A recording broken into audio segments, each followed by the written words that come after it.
नमस्ते, मेरा नाम है याज्ञवल्क। मेरे साथ आज एक मेहमान है पंचायती में। इस मेहमान के बारे में कहा जाता है कि आत्म केंद्रित ऐसा है कि किसी भी हद पे गुजर जाए। मीडिया का, कैमरे का, खबरों का अट्रैक्शन लेने के लिए किस स्तर पे जा सकते हैं वो, इसकी कोई लिमिट नहीं है। इनके साथ के कभी सियासत में कभी साथ जिन्होंने कदम चलाए हैं, वो कहते हैं कि बातें इनसे कोई भी करा लो, काम कुछ नहीं होता। विवादों से बिल्कुल सटा सटा सा नाता है, बहुत सारी बातें हैं। मेरे साथ हैं रिकेश सेन, वो विधायक जो सर्वाधिक चर्चाओं में है। दिलचस्प ये है कि सवाल या चर्चाएं विवादों से ज्यादा जुड़ती हैं। सर प्रणाम। बहुत बहुत नमस्कार। आपके दर्शकों को भी मेरा सादर प्रणाम। विधायक जी, ये कौन सी स्ट्रेटजी है आपकी? अब तो विधायक हैं आप, आपको फेस ऑफ अट्रैक्शन है, फिर भी कभी आप अचानक कटिंग सैलून चले जाते हैं, कभी कहीं चले जाते हैं। क्यों ऐसा करते हैं आप सेल्फ ऑब्सेस्ड हैं क्या? स्वकेंद्रित इतने क्यों हैं? राजनीति में है और राजनीति में सोशल मीडिया की बड़ी आवश्यकता है। आप जो काम करते हैं उसको दिखाने की आवश्यकता है। आप भी सोशल मीडिया से हैं और आप यूट्यूब चैनल पे मुझे दिखाएंगे, और आप मेरे तक अगर चल के अगर बाइक लेने आए हैं, अगर मेरा इंटरव्यू लेने आए हैं, तो एक जनप्रतिनिधि के लिए इससे बड़ी उपलब्धि क्या हो सकती है कि आप जैसे शख्सियत के साथ मैं बैठा हूँ। विधायक जी, आप बोलने में बहुत सिद्धहस्त हैं। 4 बार के कम से कम शायद पार्षद, 5 बार। 5 बार। तो आपसे बेहतर बोलना कौन जानेगा। लेकिन आपकी राजनीति में जो विवादों का बिल्कुल साथ साथ चलने का नाता है, ये रिश्ता क्यों है आपके साथ? ये रिश्ता इसलिए है कि कोई भी अगर संघर्ष से आगे बढ़ता है तो उसके साथ चुनौतियां बड़ी होती हैं, और उसे एक घेरने के लिए चारों तरफ से चक्रव्यूह रचा जाता है। लेकिन जो संघर्ष से आगे बढ़ता है वो अभिमन्यु कहलाता है, और मैं अभिमन्यु हूं, इसलिए जो है विवादों से नाता मेरा रहता है। आपके साथ के सहयोगी जो कभी नगर निगम में थे, अब भी हैं, वो कहते हैं कि भाषणबाज हैं, बयानबाज हैं। आपसे बातें चाहे जितनी करा लो, लंबी लंबी खूब दे देंगे, होता जाता आपसे कुछ नहीं। भाषण देना ये भी राजनीति में अपनी उपलब्धि होती है। और काम की जहां तक बात है, जिन वार्डों का मैं पार्षद रहा हूं, उस वार्डों में जाके देखिए, समस्याएं मुझे विरासत में मिलती है, और मैं ऐसे ही 5 बार अलग अलग वार्डों से चुनाव नहीं जीता। जो ये टिप्पणी कर रहे हैं उनसे ये पूछना पड़ेगा कि आप कितने बार चुनाव जीते, और अगर मेरी बयानबाजी से और मेरी जुमलेबाजी से अगर मैं चुनाव जीतते चला जा रहा हूँ, लोगों के दिल पे अगर राज कर रहा हूँ, तो ये भी मेरी एक उपलब्धि है। यानी आप ये कह रहे हैं कि मैं तो जो बोला सो बोला, मैं तो आगे बढ़ा, आप पार्षद के आगे बढ़ नहीं पाए, ये बता रहे बिल्कुल हैं? बिल्कुल। मैं विधायक बन गया, वो पार्षद तक सीमित हो गए, और वो भी जो ऐसे पार्षद जो जनता के दिलों पे राज नहीं कर पाए, दोबारा जीत भी नहीं पाएंगे। आपका जब नाम आता है तो उस नाम के साथ बात आ जाता है अपने आप महादेव सट्टा को आपका संरक्षण है, जो या सट्टे के ऑनलाइन जो इतने नए वर्जन है उसमें आपका संरक्षण है, आपके करीबी लोग उसमें शामिल हैं। कोई चट्टा करके कोई नशा है, उसको लेकर बातें छिड़ जाती हैं। आपके विरोधी कहते हैं कि ये जितने जराइम है सबको आपकी बैकडोर से सपोर्ट है।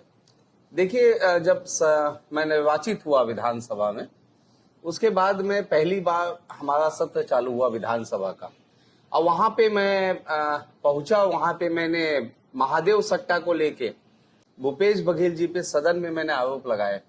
मैंने कहा कि आप आरोपी हैं और 508 करोड़ रुपए आपको दिया गया है, ऐसा एक व्यक्ति ने कहा है जी। और मैं सदन में खड़े होकर ही उन पुलिस ऑफिसर लोगों को भी, जिनकी नियुक्तियां दुर्ग जिले में रही है शासनकाल में, कांग्रेस के शासनकाल में, मेरा सीधा आरोप सदन पे रहा है कि वो सारे पुलिस अफसर महादेव आईडी चलाते थे। अब चूंकि इतना बड़ा आरोप अगर कोई जनप्रतिनिधि लगाता है किसी को, तो उनके दुश्मन तो पैदा होते ही है। मैंने तो कहा है कि आप सिद्ध करके बताइए अगर मैं किसी भी महादेव आईडी से संबंधित। हाँ, लेकिन एक चीज अवश्य बता दूं, वैशाली नगर एक ऐसा विधानसभा है जहां पे 20,000 से ज्यादा युवक महादेव आईडी में संलिप्त है। मेरा यानी एक घर छोड़ के विधानसभा में एक घर में कोई ना कोई महादेव आईडी में संलिप्त है।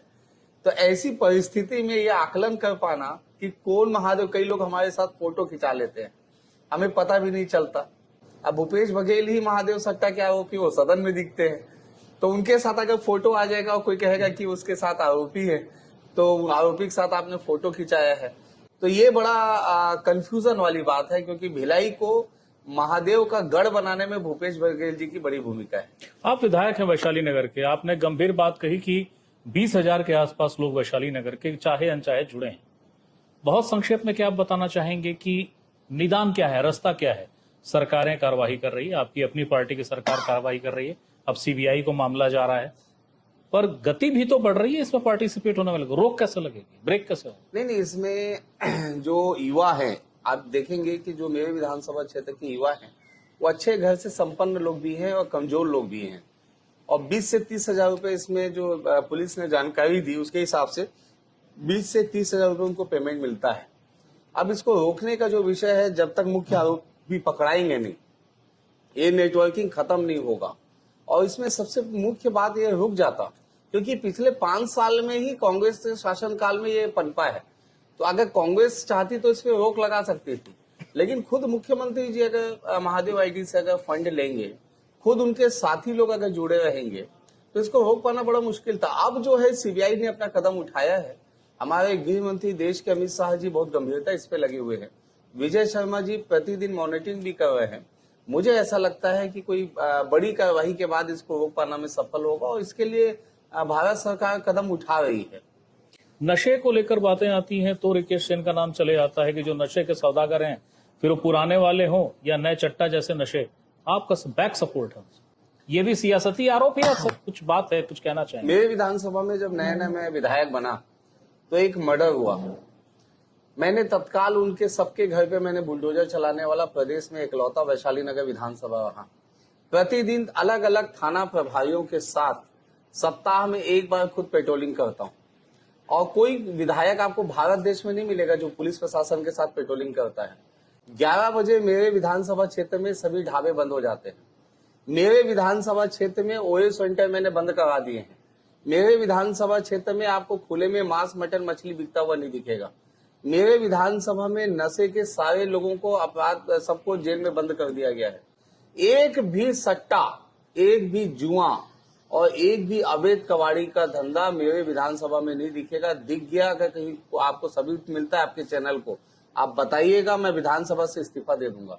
और मैंने जो कसावट लाई है, जब भी कोई व्यक्ति अगर कसावट लाता है तो उस पर आरोप अवश्य लगते हैं, लेकिन कोई साबित नहीं कर पाता। मैं खुला चैलेंज करता हूं कांग्रेस के साथियों को कि मेरे विषय पे कुछ भी आरोप आप सिद्ध कीजिए, आपको कोई संघर्ष करने की आवश्यकता नहीं होगी। आपको तकलीफ इस बात से है कि एक छोटी जाति का लड़का एक नाई समाज से पहली बार भारतवर्ष में विधायक बना है, तो आपको इस बात का कष्ट है।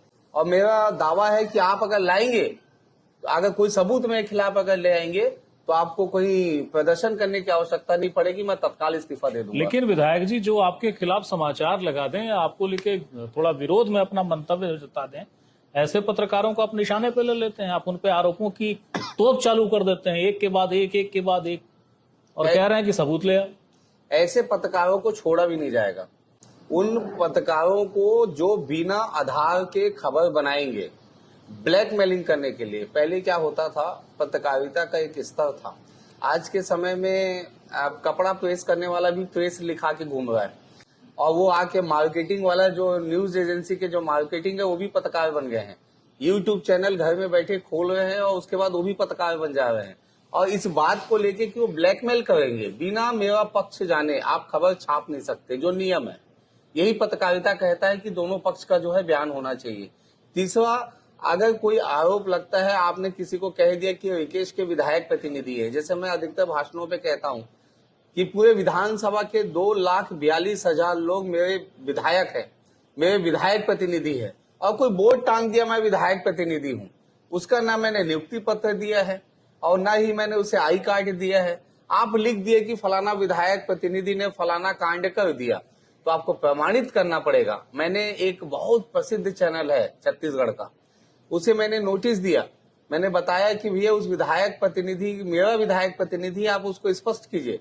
अगर आप स्पष्ट नहीं करेंगे 3 दिन के भीतर, तो आपके खिलाफ मैं मानहानि का दावा करूंगा। उन्होंने लिखित माफी मांगी। एक बड़ा अखबार जो भोपाल से चलता है उसे मैंने नोटिस दिया, और नोटिस देके उन्होंने भी मुझसे लिखित माफी मांगी। तो इसलिए जो है बिना आधार के कोई खबर बनाएगा तो ऐसे पत्रकारों को छोड़ा नहीं जाएगा। एक और चीज, आपको आखिरी 2 सवाल हैं। उस आखिरी 2 सवाल में पहला सवाल, आप अपनी विधानसभा में क्या सामाजिक सरपंच हैं सर? आप तय करेंगे कि किसी होटल में ओयो चले ना चले, युवा जोड़े मिले ना मिले, सुप्रीम कोर्ट रोक नहीं लगाती। ये देश संविधान से, न्यायालय से चलेगा या आपकी हुक्म से चलेगा? आपकी विधानसभा, आपने कह दिया बंद करो तो बंद, यस, नहीं मिलेंगे। ये क्या है? ये ऐसा है, सुप्रीम कोर्ट ने ये कहा है कि ओयो सेंटर अगर चलेंगे तो कमर्शियल बेल्ट पे चलेंगे, ना कि रेसिडेंशियल एरिया पे। उसका क्राइटेरिया है, जैसे बार चलेगा जी, तो बार चलेगा तो आपके पास 15 कमरे होने चाहिए। आप एक छोटे से कमरे पे बार नहीं चला सकते, उसके आपके गार्डन होने चाहिए, आपके इन एंड आउट के रास्ते होने चाहिए। वैसे ही रेसिडेंशियल एरिया पे ओयो चल रहे थे, जिसे मैंने बंद किया है। कमर्शियल बेल्ट पे अगर चलेगा तो नियम कानून के साथ नगर निगम से बिल्डिंग परमिशन और बीसीसी होना चाहिए कमर्शियल का। और ऐसे मैंने रेसिडेंशियल एरिया में, क्योंकि वहां का वातावरण, सामाजिक वातावरण कहीं ना कहीं खराब हो रहा था, और सुप्रीम कोर्ट के गाइडलाइन का पालन करते हुए ऐसे अवैध ओयो को मैंने बंद किया है। बीजेपी का आंतरिक संगठन में आप अपनी भूमिका और जो बीजेपी की सरकार है उसमें अपनी भूमिका कितनी संभावनाओं से भरी देखते हैं? आखिरी सवाल। जो पार्टी, भारतीय जनता पार्टी का जो कार्यकर्ता होता है, वो इसी में संतुष्ट रहता है कि मैं इस पंडित दीनदयाल उपाध्याय और श्यामा प्रसाद मुखर्जी के सपनों के पार्टी में मैं सदस्य हूँ, और यही मेरे लिए संभावनाएं हैं कि ये पार्टी का सदस्य आजीवन बना रहूं। जब मेरी मृत्यु हो तो वो पार्टी का निशान मेरे कफन के रूप में मेरे साथ चले। इससे ज्यादा मैं संभावना को तलाश नहीं करता। बहुत बहुत शुक्रिया, थैंक यू। धन्यवाद। ये थे रिकेश सेन जो बता रहे थे उनका अपना पक्ष क्या है। तमाम सवाल, तमाम आरोप जो चर्चाओं में लगातार रहते हैं, जो रिकेश सेन को चर्चाओं में लाते हैं, बिला शक अप्रिय कारणों से, लेकिन ये रिकेश सेन है, 5 बार का पार्षद है, बोलने में इतना चपल है कि कब जाति पर कूद जाएगा और कब प्रतिप्रश्न कर जाएगा, और प्रतिप्रश्न करके ही घेर देगा कि अगर मैं ऐसा कर देता हूं, अगर इतने सारे लोग हैं और ये सारे लोग मुझे अकेले पाकर घेर रहे हैं, तो भला मेरा क्या दोष है? आप क्यों इन आरोपों पर भरोसा करते हैं? और एंड बहुत शानदार भावनात्मक तरीके से कही है उन्होंने कहा कि संभावना, उम्मीद, कोशिश सिर्फ इतनी है कि जब भी मेरी मौत हो, मेरी पार्टी का झंडा मेरे शरीर के ऊपर लिपटा रहे। यह थी आज की खास मुलाकात। पंचायती में मेरे मेहमान थे रिकेश। सारा संवाद, सारा बातचीत आपके सामने, अलग से कोई भूमिका बताने की जरूरत नहीं। फिर किसी नए मेहमान के साथ, फिर किसी नई मुलाकात में, पंचायती के नए एपिसोड में मैं आपके सामने फिर हाजिर होऊंगा। तब तक के लिए प्रणाम।